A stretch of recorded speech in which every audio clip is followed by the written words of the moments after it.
what do I have to do? You have to go to the real world. Siapa nih yang udah nonton film Barbie yang tayang perdana pada tanggal 19 Juli 2023? Udah tahu belum bahwa film itu ternyata menimbulkan permasalahan loh di Vietnam? Bahkan film ini dilarang karena menampilkan peta klaim sepihak Tiongkok atas Laut Cina Selatan. Permasalahan di Laut Cina Selatan ini memang tidak ada habisnya. Bahkan konflik yang tidak usai ini berhasil mengundang Amerika Serikat ke wilayah Indo-Pasifik yang memperparah konflik di wilayah tersebut. Melihat semakin panasnya konflik di Laut Cina Selatan dan wilayah Indo-Pasifik, mungkin gak sih letupan Perang Dunia Ketiga terjadi di sini?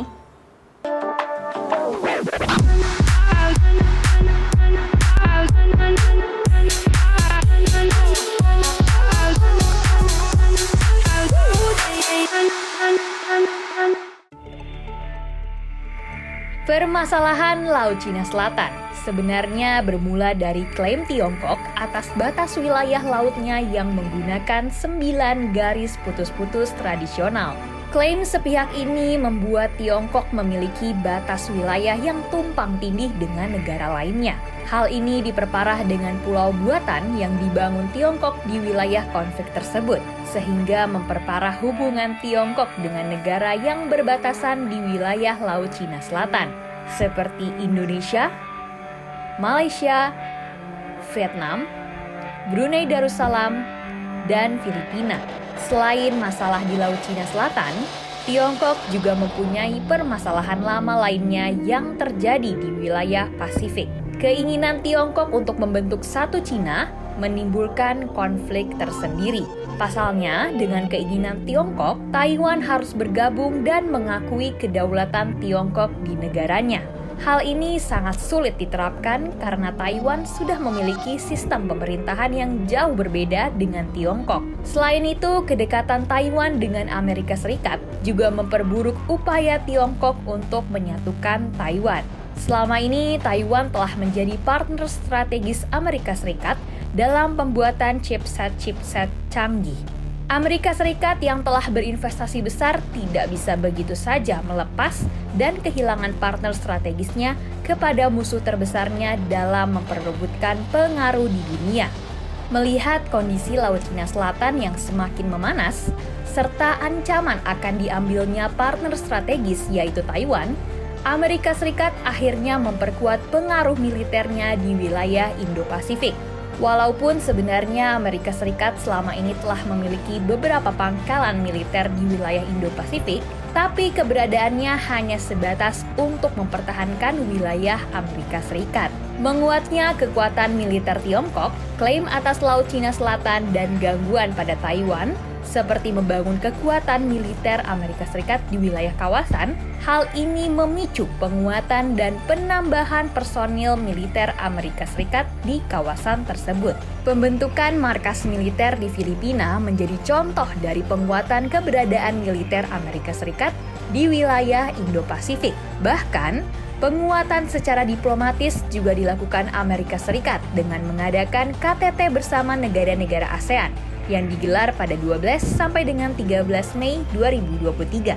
Amerika juga berupaya menguatkan aliansi militernya dengan membentuk AUKUS yang melibatkan berbagai negara di wilayah tersebut. Sebenarnya, yang menjadi perhatian khusus adalah kehadiran militer Amerika Serikat di Filipina pada Februari 2023. Bentuk kerjasama penguatan keamanan antara militer Filipina dengan Amerika Serikat ini seperti memberikan pesan kuat terhadap Tiongkok akan kehadirannya. Bagaimana tidak, pangkalan militer Amerika Serikat di Filipina ini akan menjadi pangkalan militer terdekat dengan Tiongkok dengan jarak 500 km antara keduanya. Pesan kuat disampaikan agar Tiongkok mengerti kehadiran Amerika Serikat di Indo-Pasifik. Bahkan, jika melihat pangkalan militer Amerika Serikat sebelumnya yang tersebar di Jepang, Korea Selatan, Singapura, Filipina, Pulau Mariana Utara, Guam, Kepulauan Marshall, dan Australia seperti menjadi tembok pertahanan yang membentang sepanjang lautan Pasifik sampai Laut Cina Selatan. Kekuatan militer Amerika Serikat yang ada di markas militer tersebut diperkirakan mencapai 375.000 pasukan, 200 unit kapal laut, dan 1.100 pesawat tempur. Hal ini seperti memperlihatkan kesiapan Amerika Serikat apabila terjadi letupan perang dengan Tiongkok di wilayah Indo-Pasifik. Bahkan, penguatan militer Amerika Serikat ini membuat Tiongkok mengutuk dan mengkritik keras langkah yang diambil Amerika Serikat dan justru menganggapnya membawa kekacauan di wilayah tersebut. Memanasnya konflik antara kedua negara adik kuasa ini membuat ASEAN harus menegaskan bahwa tidak ingin terlibat dalam eskalasi konflik yang terjadi. ASEAN juga tetap menuntut Code of Conduct dan hasil Perserikatan Bangsa-Bangsa tahun 1982, Konvensi Hukum Laut, untuk menentukan batas wilayah di Laut Cina Selatan. Namun, ASEAN kembali menegaskan netralitas dan posisinya untuk mempromosikan perdamaian, keamanan, dan stabilitas di wilayah kawasan. Konflik antara kedua negara adik kuasa ini sebenarnya sudah sangat lama terjadi.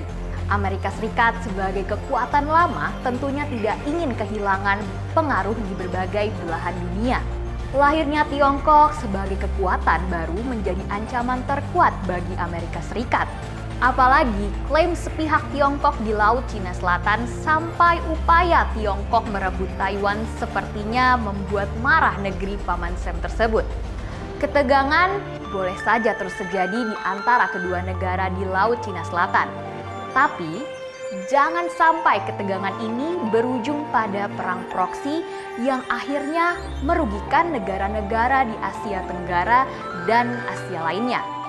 Saya Sabrina Gia Zakaria dan tim Litbang Media Indonesia pamit undur diri.